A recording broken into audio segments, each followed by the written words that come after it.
Welcome to the Bioverse everyone. आज हम लोग पढ़ेंगे किसके बारे में? हार्ट के बारे में, हार्ट की स्ट्रक्चर के बारे में। इनफैक्ट हार्ट पे 3 वीडियोस आने वाली हैं। पहला तो स्ट्रक्चर बताऊंगा, उसके बाद उसका कंडक्शन बताऊंगा कि हार्ट में किस तरीके से कंडक्शन होता है, उसके बाद कार्डियक साइकिल जो कि एक अपने में ही एक अमेजिंग इवेंट है, उसके बारे में हम लोग बात करेंगे। चलिए अब पहले शुरुआत करते हैं स्ट्रक्चर के बारे में हार्ट की, कि स्ट्रक्चर कैसा होता है, दिखता कैसा है, होता कहाँ पे है, ये सारी चीज़ें। अब आप बायोलॉजी पढ़ने वाले हो तो आप इस हार्ट से वाकिफ़ हो, लेकिन अगर ज़्यादातर दुनिया इस हार्ट से वाकिफ़ है जो कि ऐसा होता नहीं है। आप ने सुना होगा बहुत सारे गानों में, बहुत सारे सोनेट्स में, बहुत सारी पोएम्स में कि दिल से सोचो, दिल का ये काम, दिल का वो काम। भाई उसका तात्पर्य पता है क्या होता है? उसका तात्पर्य होता है सोल, उसका तात्पर्य होता है आत्मा। हार्ट का काम सोचना नहीं है। हार्ट का सिर्फ एक काम है आपकी ह्यूमन बॉडी में, वो क्या? Pumping and pumping, only pumping of blood. Heart हमारी बॉडी का पंप है।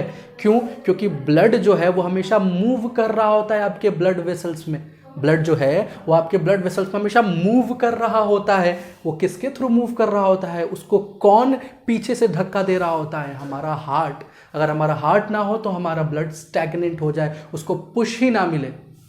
आप इसको इस तरीके से समझ लो कि आपने गैस चूल्हा रखा हुआ है, अपने घर पे सब्जियां रखी हुई हैं, खाना पकाने के लिए सारा सामान रखा हुआ है, लेकिन गैस को चलाने के लिए लाइटर ही ना हो, गैस को चलाने के लिए मैच स्टिक ही ना हो, तो सब चीज़ धरा का धरा रह जाएगा ना। तो वो जो पुश है वो कौन देता है हमारी बॉडी में? हार्ट। हार्ट का काम क्या है? सोल काम क्या है? पंपिंग ऑफ योर ब्लड, ताकि आपकी बॉडी में हमेशा ब्लड रिवॉल्व करते रहे। अब ब्लड कितना इंपॉर्टेंट है ये सारी चीज़ें तो मैं बता ही चुका हूँ। अगर आपने मेरी वीडियो वो नहीं देखी है, प्लेलिस्ट लगा दूंगा, पूरे ब्लड के बारे में बताया है, ब्लड के फंक्शन के बारे में बताया है। चलिए अब हम लोग पढ़ते हैं स्ट्रक्चर। अब स्ट्रक्चर पढ़ते हैं तो हम लोग सबसे पहले बाहर से अंदर जाएंगे, दिल के अंदर जाएंगे, लेकिन कहाँ से? बाहर से अंदर की तरफ। बाहर से अंदर की तरफ कहने का मतलब है कि पहले हम लोग देखेंगे कि दिल के बाहर क्या क्या चीज़ें हैं, कौन कौन से लेयर्स हैं। तो एक बात ध्यान से सुन लीजिए, समझ लीजिए कि आपके जितने भी वाइटल ऑर्गन्स हैं वो किसी न किसी कवरिंग से, किसी न किसी परत से कवर्ड होते हैं, ताकि उनको बचाया जा सके किसी मैकेनिकल शॉक से या फिर किसी फिजियोलॉजिकल शॉक से हमारी बॉडी में। वैसे ही हमारे हार्ट की कवरिंग को कहा जाता है पेरिकार्डियम। क्या कहा जाता है? मेरे साथ बोलो। हमारे हार्ट की कवरिंग को क्या कहा जाता है? पेरिकार्डियम। कार्डियक नाम सुना होगा ना आपने, कार्डियक मसल। मैं बताऊंगा अभी कंडक्शन पाथवे में अच्छे से कार्डियक मसल बताऊंगा, लेकिन पेरिकार्डियम कहा जाता है। हमारे हार्ट की कवरिंग को क्या कहा जाता है? पेरिकार्डियम। अब pericardium is further divided into 2 parts, which is fibrous pericardium and serous pericardium. देखिए अब यहाँ पे एक इमेज देखिए, ध्यान से इस इमेज को देखिए। फाइब्रस पेरिकार्डियम सबसे बाहर वाले हिस्से को कहते हैं। सेरस पेरिकार्डियम का 2 हिस्सा है। ब्लू वाले हिस्से को देखिए, ब्लू वाले हिस्से को हम लोग क्या कह रहे हैं? Parietal pericardium. और रेड वाले हिस्से को क्या कह रहे हैं हम लोग? Visceral pericardium. मतलब पेरिकार्डियम के भी 2 हिस्से, सबसे आउटर वाले को फाइब्रस, उसके बाद इनर वाले को क्या कहते हैं? फाइब्रस के बाद वाले को क्या कहते हैं? मेरे साथ बोलिए। पेराइटल। उसके बाद से उसके अंदर वाले को विसेरल। अब इस पेराइटल और विसेरल पेरिकार्डियम के बीच में एक फ्लूइड रन कर रहा होता है। उस फ्लूइड को कहते हैं पेरिकार्डियल फ्लूइड। क्या कहते हैं उस फ्लूइड को? Pericardial fluid. उस फ्लूइड का काम क्या? कि हमारे हार्ट जो पंप कर रहा है, जो बीट कर रहा है, उसको हमेशा मॉइस्ट रखे, उसको किसी मैकेनिकल जर्क से बचाए, उसको किसी फ्रिक्शन से बचाए। उस फ्लूइड का अमाउंट होता है 10 मिलीलीटर से 50 मिलीलीटर। नॉर्मली 200 मिलीलीटर तक भी जा सकता है, लेकिन वो अमाउंट लगभग 10 मिलीलीटर से 50 मिलीलीटर होता है। तो हमारी हार्ट की कवरिंग का फंक्शन क्या है? हमारी हार्ट की कवरिंग का फंक्शन है कि उसको, अब आप देखते हो ना, अब जब डायमंड खरीदने जाओगे तो डायमंड के आपको हाथ में ऐसे पकड़ा के भेज देगा बाहर, तनिष्क से जाओ भागो, नहीं ना। डायमंड के ऊपर एक मस्त सा बॉक्स होता है, उसमें डायमंड रखा जाता है। क्यों? क्योंकि दैट्स वेरी प्रीशियस साहब। वैसे हमारा हार्ट बहुत प्रीशियस है ना, दिल तो सबका बहुत ज़्यादा प्रीशियस है, इसीलिए उसके बाहर भी एक कवरिंग है। बाहर की चीज़ें समझ में आ गई। चलिए अंदर कूदते हैं। पहले यहाँ पे देखिए, अब इस व्हाइट बोर्ड पे थोड़ा सा अपने फोकस का दान दीजिए, उसके बाद से हम लोग और अच्छे से समझेंगे। अंदर आते ही हम लोग देखेंगे कि हमारा हार्ट जो है 4 चैम्बर्स में तकसीम है, डिवाइडेड है, which is atrium and ventricle. There are 2 atrium and there are 2 ventricle. अब देखिए ये आपका दिल नहीं है, ये मेरा दिल है। ये मत समझ लेना कि सर ये तो राइट है, मेरे हिसाब से तो लेफ्ट है। नहीं नहीं नहीं नहीं नहीं, मैं खड़ा हूँ, लेफ्ट पोर्शन मेरा ये हुआ, राइट पोर्शन मेरा ये हुआ। तो अब इस तरीके से समझिए, दो एट्रियम है, राइट एंड लेफ्ट, और दो वेंट्रिकल है, राइट और लेफ्ट। अब देखिए, पहले हम लोग राइट वाले की तरफ आते हैं, फिर हम लोग लेफ्ट वाले की तरफ जाएंगे। राइट एट्रियम में नीचे से inferior vena cava, the greatest when, बता चुका हूं पिछली वीडियोस में। ऊपर से सुपीरियर वेना कावा क्या लेके आती हैं? Deoxygenated blood. डीऑक्सीजनेटेड ब्लड को कहां पोर कर दिया जाता है? राइट एट्रियम में। देखिए, इसीलिए मैंने इसको ब्लू बनाया है क्योंकि क्या, इसमें ऑक्सीजन की कमी थोड़ी सी दिखाई दे, और इधर रेड है ताकि इसमें ऑक्सीजन की भरपूरता दिखाई जाए। तो राइट एट्रियम में क्या क्या पोर, कौन कौन पोर कर रहा है अपने सिक्रीशंस को? इंफीरियर वेना कावा और superior vena cava.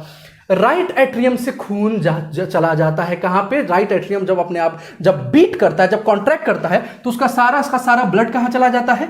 Right ventricle में। अब राइट वेंट्रिकल जब कॉन्ट्रैक्ट करेगा तो उसका सारा का सारा ब्लड कहां जाएगा? पुल्मोनरी आर्टरी के थ्रू। कहां पे? लंग्स पे। लेकिन साहब देखिए, मैंने बोला ना कि अपडेशन होता गया, इवोल्यूशन के कोर्स में अपडेशन होता गया हमेशा। तो देखिए क्या किस तरीके का अपडेशन है साहब। जैसे ही ये वेंट्रिकल कॉन्ट्रैक्ट करते हैं तो इनका जो ब्लड है वो पुल्मोनरी आर्टरी में जाना है, लेकिन अब देखिए ये ब्लड वापस भी तो जा सकता है राइट एट्रियम में। इसलिए नेचर ने, खुदा ने, ऊपर वाले ने, भगवान ने आपको क्या दिया? वॉल्व। अब वॉल्व का क्या फंक्शन है? वॉल्व का फंक्शन एक इस तरीके से समझ लो कि वॉल्व अंडरग्राउंड है। अंडरग्राउंड बोल रहा हूँ, अंडरवर्ल्ड है। अंडरवर्ल्ड में मूवीज में सुना है ना, क्या बोलते वो लोग कि भाई इस धंधे में सिर्फ आ सकते हैं, जा नहीं सकते। वॉल्व भी ब्लड को यही बोलता है कि साहब एक बार नीचे चले गए ना तो फिर वापस उसी राइट एट्रियम में नहीं घुसने दूंगा। तो जैसे ही कॉन्ट्रैक्ट करता है ये वेंट्रिकल, ये हमारा वॉल्व जो है बंद हो जाता है। वॉल्व जो है बंद हो जाता है, और बंद होकर के क्या करता है कि ये ब्लड को इधर नहीं जाने देता है, ब्लड को लंग्स के पास भेज देता है। किस लिए? ऑक्सीजनेशन के लिए। राइट एट्रियम से ब्लड राइट वेंट्रिकल में आया, राइट वेंट्रिकल ने कॉन्ट्रैक्ट किया, यहां पे एक वॉल्व है, उसने उसको वापस जाने से बचाया और कहां भेज दिया? लंग्स के पास। इस वॉल्व का नाम क्या है? देखिए यहां 3 कस्प दिख रहे हैं, 1 2 3। तो इस वॉल्व को हम लोग क्या कहते हैं? Tricuspid valve. इस वॉल्व को हम लोग क्या कहते हैं? Tricuspid valve. राइट एट्रियम और राइट वेंट्रिकल के बीच में कौन सा वॉल्व होता है? मेरे साथ बोलिए, जल्दी जल्दी जल्दी जल्दी बोली। राइट एट्रियम और राइट, थोड़ा सा एनर्जेटिक रहा करें, इंट्रोपी बढ़ा करके रखा करें आप हमेशा अपने सराउंडिंग की, अपने आसपास की। तभी जितना ज्यादा आप एनर्जी खर्च करोगे उतना ज्यादा आपको नॉलेज मिलेगी। ये मेरी फिलॉसफी है साहब, ये मेरी फिलॉसफी है। आप जितना एनर्जेटिक रहोगे, आप जितना खुश रहोगे, आप जितना आपके अंदर जितनी लालसा होगी कि आप जानना चाहते हो, समझना चाहते हो, उतना आप ज्यादा समझोगे। अब देखिए, राइट एट्रियम और राइट वेंट्रिकल के मैंने बताया बीच में कौन सा वॉल्व होता है? Tricuspid valve. अब देखिए ये ट्राइकस्पिड वॉल्व इंटैक्ट कैसे है?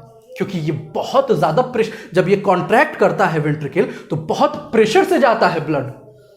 ये कैसे बच जाता है? ये फटता क्यों नहीं है? ये जिंदगी भर तक बर्दाश्त कैसे कर पाता है उतने प्रेशर को? जिंदगी भर क्या, हर सेकंड कैसे बर्दाश्त कर पाता है? मैं बताऊंगा। कार्डियक साइकिल 0.8 सेकंड्स में कंप्लीट हो जाती है। एक कार्डियक साइकिल 0.8 सेकंड में कंप्लीट हो जाती है। बताऊंगा जब कार्डियक साइकिल पढ़ाऊंगा तो वो हर कार्डियक साइकिल को बर्दाश्त कैसे कर पा रहा है? अब मेरी बात ध्यान से सुनिए। हमारा हार्ट बना हुआ है कार्डियक मसल से। 3 टाइप के मसल होते हैं, बताऊंगा कंडक्शन सिस्टम में, लेकिन अभी थोड़ा सा ओवरव्यू ले लीजिए। Skeletal system, skeletal muscle, smooth muscle and cardiac muscle. Skeletal muscle मतलब क्या? आपके स्केलेटन से जो जुड़े हुए हैं, जो आपकी मर्जी से कॉन्ट्रैक्ट होते हैं। मैंने ऐसे बाइसेप्स दिखाया, मैंने अपने आप मर्जी से कॉन्ट्रैक्ट किया अपने बाइसेप्स को। मैंने हाथ उठाया, अपनी मर्जी से कॉन्ट्रैक्ट किया। मैंने जबान हिलाई, अपने मर्जी से कॉन्ट्रैक्ट किया। तो ये सारे जो भी मर्जी वाले मसल्स हैं उनको क्या कहते हैं? Skeletal muscles. They are striated. अब देखिए, दूसरे टाइप होते हैं स्मूथ मसल। अब स्मूथ मसल आप अपने मर्जी से, ऐसा तो नहीं है ना कि 3 जगह दावत है आपकी और तीनों जगह आप पेट भर के खाना खा सकते हो, नहीं ना। ऐसा तो नहीं है ना कि बोलोगे कि चलो एक जगह दावत खा ली, पेरिस्टाल्सिस जल्दी जल्दी करा लिया, जल्दी जल्दी तो इंटेस्टाइन को कॉन्ट्रैक्ट करा लिया, जल्दी जल्दी डाइजेशन करा लिया, उसके बाद दूसरी जगह फिर से उतना ही खाएंगे जाके। ऐसा तो नहीं है ना। Those are involuntary muscles. आपका इंटेस्टाइन, आपका ईसोफेगस, ये सारी चीजें आपके कंट्रोल में, आपका स्टमक कंट्रोल में नहीं है। तीसरा टाइप का मसल होता है cardiac, which is striated. Striations होते हैं उसमें, बट इट इज इनवॉलंटरी। आपका दिल तो आपके हाथ में नहीं है ना साहब। आप तो नहीं ना, आप अभी आप क्या अपने दिल को बोल सकते हो क्या? धड़को धड़को धड़को धड़को धड़को धड़को, ऐसे तो नहीं कर सकते ना। वो तो अपने आप धड़क रहा है। तो हमारे हार्ट में कौन सा मसल होता है? Cardiac muscle. सिर्फ हमारे हार्ट में ही कार्डियक मसल होता है।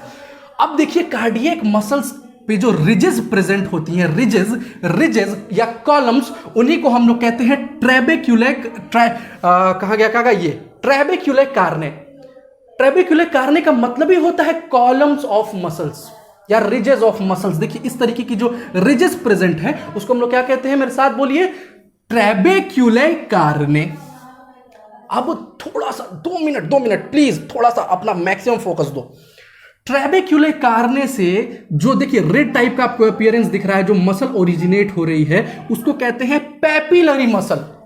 ट्रेबेक्युलर कार्ने जो कि हमारे हार्ट का कार्डियक मसल का एक पार्ट है, कार्डियक मसल ही ऑब्वियसली, जो रिजेस प्रेजेंट हमारे हार्ट में, उसके ऊपर एक आपको मसल दिख रही होगी जिसका क्या नाम है? Papillary muscle. अब पैपिलरी मसल से कुछ कस्प टाइप के स्ट्रक्चर, देखिए इस तरीके की स्ट्रक्चर जाकर के जुड़ रहे हैं हमारे वॉल्व में। उन स्ट्रक्चर्स को कहा जाता है कॉर्डाई टेंडेनी। क्या कहा जाता है? कॉर्डाई टेंडेनी। तो कॉर्डाई टेंडेनी करते क्या है? हमारे वॉल्व्स को कोलैप्स होने से बचाते हैं। जब प्रेशर बहुत ज्यादा होता है तो हमारे वॉल्व्स को कोलैप्स होने से बचाने का काम किसका? कॉर्डाई टेंडेनी का। कॉर्डाई टेंडेनी किससे जुड़ा होता है? Papillary muscle. और पैपिलरी मसल्स किसके ऊपर प्रेजेंट होते हैं? ट्रेबेक्युलर कार्ने। तो आपको पता चला कि हमारे वॉल्व्स कैसे बचे रहते हैं, ये तो समझ में आ गया होगा। चलिए अब हम लोग लेफ्ट के तरफ बढ़ते हैं थोड़ा सा। लंग्स से ब्लड आता है पुल्मोनरी वेन के थ्रू ऑक्सीजनेट होकर के, वो अपना पूरा सिक्रेशन पूर कर देती है। कहां पे ले आकर के? लेफ्ट एट्रियम में। लेफ्ट एट्रियम से फिर ब्लड जाता है लेफ्ट वेंट्रिकल में। सिंपल सी बात है, ऊपर से नीचे ही तो जाएगा। वहां पे एक वॉल्व होता है जिसका नाम क्या? Bicuspid valve. जिसका नाम क्या? Bicuspid valve. अब बाइकस्पिड वॉल्व को एक और नाम से पुकारा जाता है जिसका क्या नाम है? Mitral valve. ये क्वेश्चन आया था नीट में कि लेफ्ट एट्रियम और लेफ्ट वेंट्रिकल के बीच में कौन सा वॉल्व प्रेजेंट होता है? सेमील्यूनर दे दिया था, ट्राइकस्पिड दे दिया था, लेकिन वहां पे बाइकस्पिड नाम नहीं लिखा था उसने, वहां पे लिख दिया था मिट्रल वॉल्व। तो मैं इस तरीके से इसको ध्यान रखता हूं, याद रखता हूं, आप भी रख सकते हो। जब आप ड्राइविंग लाइसेंस बनवाने जाओगे अपना, तो वहां पे 2 चीजें आप अपने ड्राइविंग लाइसेंस में पढ़ोगे जब बन जाएगा तो। एक लिखा रहेगा लाइट मोटर व्हीकल, एक लिखा रहेगा हेवी मोटर व्हीकल। तो LMV से मैं याद रखता हूं हमेशा, LMV, L for left atrium या left side of heart, M for mitral valve और V फॉर वेंट्रिकल्स। वही लेफ्ट एट्रियम और लेफ्ट वेंट्रिकल के बीच में कौन प्रेजेंट होगा? Mitral valve. तो इस तरीके से मुझे हमेशा ध्यान रहता है कि मिट्रल वॉल्व, अब ये तो याद रखना ही पड़ेगा कि बाइकस्पिड को मिट्रल कहते हैं। तो मिट्रल वॉल्व कहां प्रेजेंट होता है? लेफ्ट एट्रियम और लेफ्ट वेंट्रिकल के बीच में।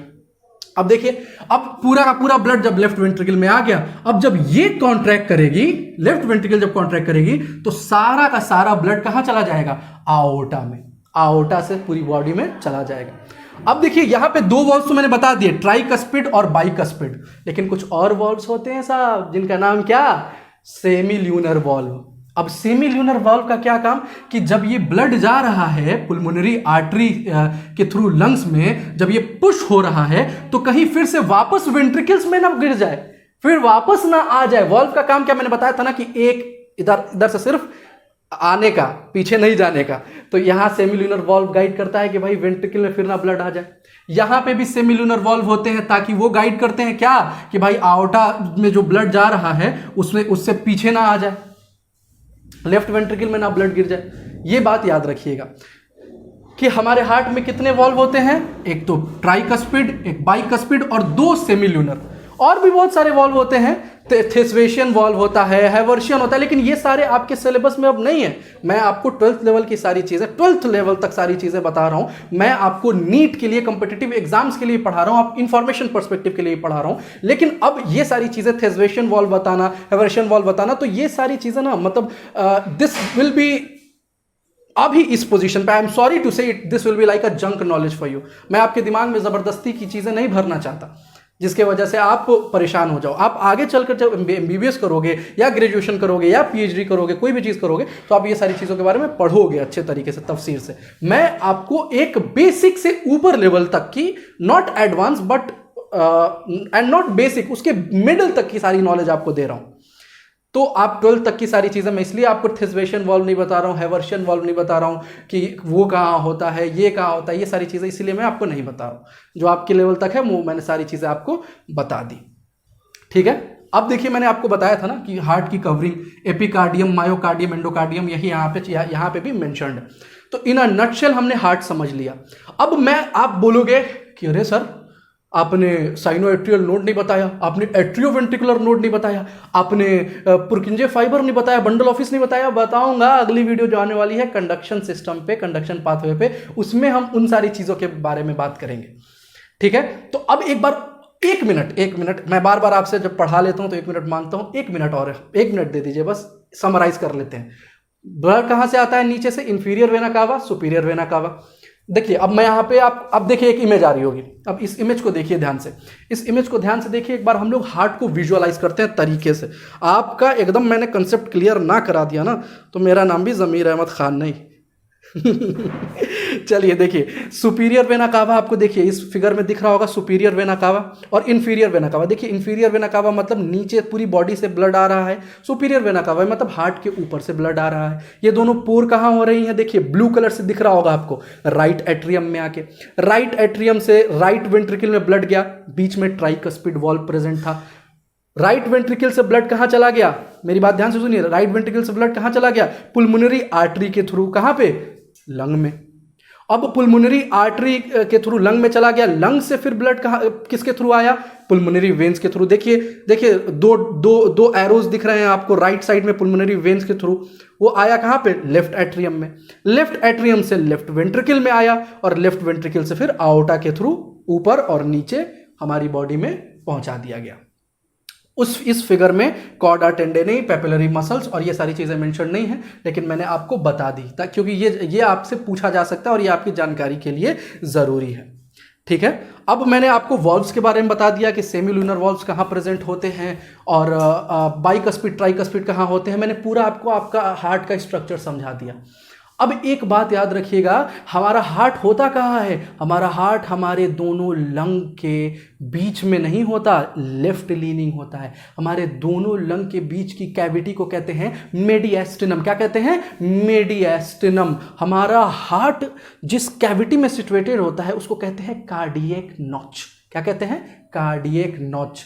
इसी की वजह से आपका दायां फेफड़ा आपके बाएं फेफड़े से बड़ा होता है साहब, और आपका हार्ट जो है वो आपके क्लिंज्ड फिस्ट, मतलब जब आप बंद मुट्ठी कर लो और लेफ्ट साइड पे अपने हाथ को रख लो, उतना ही बड़ा आपका हार्ट होता है, आपके क्लिंज्ड फिस्ट के बराबर।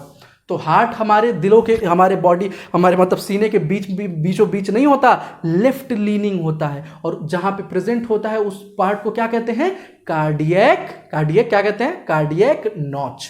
और उस कैविटी को क्या कहते हैं? मेडिएस्टिनम, ठीक है। अब हम लोग कुछ पॉइंट्स यहां पे मैं लिख रहा हूं, उन पॉइंट्स के बारे में बात करेंगे और वो पॉइंट्स बहुत ज्यादा इंपॉर्टेंट है एग्जाम पर्सपेक्टिव से। आपके नीट में एज इट इज क्वेश्चन पूछे जा सकते हैं, या फिर और भी आप कोई भी कॉम्पिटिटिव एग्जाम दे रहे हो, A to Z जहां पे ये सिलेबस है वो पूछा जा सकता है, ठीक है। उन पॉइंट्स के बारे में थोड़ा अब हम लोग जाने। चलिए सर, उम्मीद करता हूँ सारी चीज़ें समझ में आ गई होंगी आप लोगों को। कुछ पॉइंट्स लिखे हैं, हम लोग थोड़ा रिवाइज कर लेते हैं, समझ लेते हैं क्या लिखा हुआ है। Heart is a mesodermally derived organ. आपको ये बात पता होगी, अगर नहीं पता होगी तो मैं आपको बताऊंगा आगे वीडियोस में कि 3 जर्म लेयर्स होती हैं, एक्टोडर्म, मीजोडर्म, एंडोडर्म। इन्हीं तीनों जर्म लेयर से हमारी पूरी की पूरी बॉडी का फॉर्मेशन होता है, पूरे के पूरे ऑर्गन्स का फॉर्मेशन होता है। मैं एक ट्रिक है मेरे पास, वो ट्रिक मैं आप लोगों को एक वीडियो बना के शेयर करूंगा, बहुत शॉर्ट वीडियो होगी, उसका इंतजार कीजिएगा, सब्सक्राइब कर लीजिए, आने वाली है बहुत जल्दी। कि क्वेश्चंस आते हैं कि ये मैच द कॉलम में क्वेश्चन आ जाएगा कि ये मीजोडर्मली डेराइव्ड है, एंडोडर्मली डेराइव्ड है, कोई भी ऑर्गन दे देगा, लंग्स दे देगा, गैस्ट्रोइंटेस्टाइनल ट्रैक्ट दे देगा, हार्ट दे देगा, कुछ भी दे देगा। तो मैं वो सारी चीजें एक ट्रिक में कवर करके आपको बता दूंगा कि आपको कैसे रिमेंबर करनी है वो सारी चीजें। खैर, ये हार्ट के बारे में पढ़ रहे हैं हम लोग, तो हार्ट कहां से डिराइव हुआ है? मीजोडर्म। कौन से जर्म लेयर से डिराइव हुआ है? मीजोडर्म। और heart is myogenic in nature. अब देखिए मायोजेनिक का कहना क्या, कंडक्शन पाथवे में मैं ये चीज बताऊंगा, लेकिन मायोजेनिक का मतलब होता है कि इट्स सेल्फ एक्साइटेटरी। हम लोगों को, हमारे हर मसल को, हमारे हर ऑर्गन को कौन कंट्रोल करता है? हमारा ब्रेन। ब्रेन कंट्रोल करता है कि नहीं करता है? वो नर्व्स भेजता है, वो न्यूरॉन्स भेजता है, और उसी के वजह से हमारी बॉडी में कोई भी कॉन्ट्रैक्शन होता है। हम अगर अपना हाथ, अब मुझे यहाँ से बैग उठाना है तो मेरा दिमाग मुझे मेरे स्केलेटल मसल्स को सिग्नल देगा कि वहाँ से जाओ और कॉन्ट्रैक्ट करो और उस बैग को उठाओ। लेकिन हमारे हार्ट के पास ये प्रॉपर्टी होती है कि वो सेल्फ एक्साइटेटरी होता है। अगर आप किसी का हार्ट उसके बॉडी से निकाल के भी रख दोगे ना तो वो थोड़ी देर तक धप बीट करते रहेगा। क्यों? क्योंकि वो ब्रेन उसको डायरेक्टली कंट्रोल नहीं करता। इट्स जस्ट लाइक, मैं आपको एक एग्जांपल देता हूं। इंडिया में कश्मीर तो अब ऑटोनोमस नहीं है, नागालैंड का एग्जांपल ले लो या कश्मीर का ही ले लो जब वो ऑटोनोमस था। ऑटोनोमस कहने का मतलब क्या कि इंडिया के अंदर तो है वो, इंडिया के कंट्रोल में तो है वो, लेकिन फिर भी उसके कुछ अपने रूल्स हैं, कुछ रेगुलेशंस हैं, वो कुछ अपनी चीज़ें अपने हिसाब से कर सकता है। It's autonomous institution. जैसे कि पहले मैं एग्जांपल दे रहा हूँ, एक और एग्जांपल ले लो। पहले एम्स का एग्जाम अलग हुआ करता था, जिपमर का एग्जाम अलग हुआ करता था, और नीट AIPMT कहलाता था जिसमें सारे कॉलेजेस आते थे, लेकिन एम्स अलग होता था। AIIMS was an autonomous institution. AIIMS अपना सारी चीज़ें अपने से खुद से करता था। वैसे ही हमारा हार्ट होता है। हमारा हार्ट, ब्रेन हमारे हार्ट को रेगुलेट कर सकता है इनडायरेक्टली, लेकिन डायरेक्टली कोई सिग्नल नहीं भेजता। हमारे हार्ट के जो मसल्स होते हैं, कार्डियक मसल्स होते हैं, वो सेल्फ एक्साइटेटरी होते हैं। वो अपना काम खुद से चला लेते, वो खुद से कॉन्ट्रैक्ट हो जाते, खुद से रिलैक्स हो जाते। मैं बताऊंगा कंडक्शन पाथवे में ये सारी चीज़ें, लेकिन मैंने बस मायोजेनिक नेचर को बता दिया। अब जैसे न्यूरोजेनिक हार्ट कॉकरोच में प्रेजेंट होता है, उसका हार्ट उसके ब्रेन से डायरेक्टली कनेक्टेड होता है। उसका ब्रेन उसके हार्ट को प्रॉपरली फुल्ली कंट्रोल कर रहा होता है। हमारे हार्ट को नहीं कर रहा होता हमारा ब्रेन। अब क्या लिखा हुआ है? Have a protective layer called pericardium. पूरी कहानी बता दी मैंने। आप लोग याद रख सकते हो कि प्रोटेक्टिव लेयर को क्या कहते हैं हार्ट के? पेरिकार्डियम। उसके बाद क्या लिखा हुआ है? 250 ग्राम वेट होता है किसमें? फीमेल्स में। 300 से 350 ग्राम होता है किसमें? मेल्स में। सिंपल सी बात है, मेल्स का साइज बड़ा होता है, उनकी बॉडी का साइज बड़ा होता है, इसीलिए उनका हार्ट का साइज भी थोड़ा बड़ा होता है। क्लिंज्ड फिस्ट बताया ना कि अपनी बंद मुट्ठी के बराबर यहाँ पे रख लोगे, अपने लेफ्ट साइड के लेफ्ट लीनिंग आपका हार्ट होता है आपकी बॉडी में, ये तो बता चुका हूं। Size of a clenched fist. यहां लिखा हुआ क्या? Has 2 auricles and 2 ventricles. ये तो सब जान रहे हो। अब तो आपको एकदम क्लियर हो गया होगा। Not mixing of blood. अब मिक्सिंग ऑफ ब्लड क्यों नहीं हो रहा है? ये तो एक अपडेशन है ना इवोल्यूशन का। ये तो एक मस्त चीज है ना कि डीऑक्सीजनेटेड ब्लड और ऑक्सीजनेटेड ब्लड की मिक्सिंग नहीं होती। देखिए ये कैसे नहीं होती। यहां पे ध्यान से देखिए इस चीज को। दोनों एट्रियम के बीच में एक लाइन है, उस लाइन को क्या कहते हैं? Inter atrial septum. मतलब राइट एट्रियम और लेफ्ट एट्रियम भी एक दूसरे से कनेक्टेड नहीं है साहब, उनके बीच में भी एक दीवार है, और उस दीवार को बायोलॉजी में क्या कहा जाता है? सेप्टम। वैसे ही दोनों वेंट्रिकल्स के बीच में भी एक दीवार है जिसको क्या कहते हैं? Interventricular septum. दीवार मतलब एक परत है ताकि ब्लड यहां से यहां ना चला जाए, यहां से यहां ना चला जाए, या वाइस वर्सा। ऑरिकल्स और वेंट्रिकल्स के बीच में भी देखिए, एट्रियम को ऑरिकल्स भी कहा जाता है, कंफ्यूज मत होइएगा। ऑरिकल्स या एट्रियम दोनों कहा जाता है। एट्रियम और वेंट्रिकल के बीच में भी एक वॉल है, एक वॉल कह रहा हूं, एक परत है जिसको क्या कहते हैं? Atrioventricular septum. ताकि ब्लड चू ना जाए, यहां से चूना है इन द सेंस कि जब जरूरत हो, जब एट्रियम खुद वॉलंटरीली ब्लड नीचे लेके जा रहा हो वेंट्रिकल में, तभी जाएगा वो ब्लड। समझ रहे हो? तो 2 सेप्टम का प्रेजेंस क्यों है? ताकि मिक्सिंग ना हो ब्लड की, डीऑक्सीजनेटेड ब्लड ऑक्सीजनेटेड ब्लड में मिक्स ना हो जाए। अब तो नहीं पूछा जाता, लेकिन मैं बता देता हूं, बस जानकारी के लिए सुन लो कि फोरामेन ओवेल करके एक स्ट्रक्चर होता है। फोरामेन ओवेल, जब हम लोग अपने मां के पेट में होते हैं ना, उस टाइम पे क्या होता है कि हमारा लंग एक्टिव नहीं होता, क्योंकि हमारा सारा काम प्लेसेंटा से चल रहा होता है। थोड़ी बहुत जानकारी होगी तो अच्छी बात है, वरना मैं रिप्रोडक्शन में बताऊंगा। सारी चीजें हमारे माँ के थ्रू हमारी बॉडी में ट्रांसफर हो रही होती है, तो हमारा लंग्स ना एक्टिव नहीं होता उस वक्त। तो हमारी बॉडी बड़ी चालाक है, वो बोलती है एट्रियम से वेंट्रिकल भेजूं, वेंट्रिकल से फिर लंग्स के पास भेजूं, लंग्स तो एक्टिवेटेड है ही नहीं है।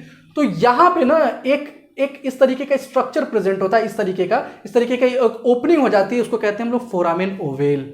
और डायरेक्ट एट्रियम से ब्लड कहां चला जाता है? राइट एट्रियम से लेफ्ट एट्रियम, क्योंकि ये वाला पाथवे उसको लेने की जरूरत ही नहीं है, क्योंकि लंग्स उस टाइम पे एक्टिवेटेड नहीं है। लेकिन जब हम लोग मां के पेट से बाहर आ जाते हैं, पार्ट्यूरेशन हो जाता है, तो यहां पे फिर से एक डिप्रेशन आ जाता है, और उस डिप्रेशन को कहते हैं फोसा ओवेलिस। तो लेफ्ट एट्रियम और राइट एट्रियम के बीच में एक स्लाइट सा डिप्रेशन होता है, उसको कहते हैं फोसा ओवेलिस। खैर ये आपको जानने की जरूरत नहीं है आपके लेवल पे, बस मैंने बता दिया, ठीक है। अब क्या लिखा हुआ है, made up of cardiac muscles. Cardiac muscles क्या होते हैं मैं आपको मसल में पढ़ाऊंगा, खैर कंडक्शन पाथवे में भी थोड़ी बहुत इस चीज की बात करेंगे कि किस तरीके से हमारा हार्ट एक्साइट होता है और वो किस तरीके से सिग्नल पास ऑन होता है। आई होप मुझे आपको स्ट्रक्चर पता चल गया होगा हार्ट का, कि हार्ट कहाँ होता है, हार्ट का काम क्या है। हार्ट का काम सिर्फ क्या है, पंपिंग ऑफ ब्लड। याद रखिएगा इस चीज को, और कोई काम नहीं है। कोई हार्ट सोचता वोचता नहीं है, समझता वमझता नहीं है, उसका काम क्या है, pumping of blood. I hope आपको अच्छा ये लेक्चर अच्छा लगा होगा। अगर अच्छा लग रहा है तो प्लीज़ अप्रिशिएशन शो करें, अच्छा नहीं लग रहा है तो प्लीज़ मुझे बताएं। मैं तो चाहता हूं कि आप लोग कमेंट सेक्शन में आके मुझे बताएं कि मैं क्या गलतियां कर रहा हूं, क्या मुझसे मिस्टेक्स हो रही है। और अगर अच्छा लगा तो आप अगली वीडियो का वेट करो, मैं एक और इन्फॉर्मेटिव वीडियो लेकर के हाजिर होऊंगा कुछ दिन के बाद, इनफैक्ट 1-2 दिन के बाद। मैं अपने तरफ से पूरी कोशिश कर रहा हूँ कि ज़्यादा से ज़्यादा फ्रीक्वेंट वीडियोज़ डालूँ। अब आप लोग बस दुआ करो मेरे लिए और थोड़ा सपोर्ट करो, ठीक है। चलते हैं, अगली वीडियो में मुलाकात होती है। Please do take care of you and your family.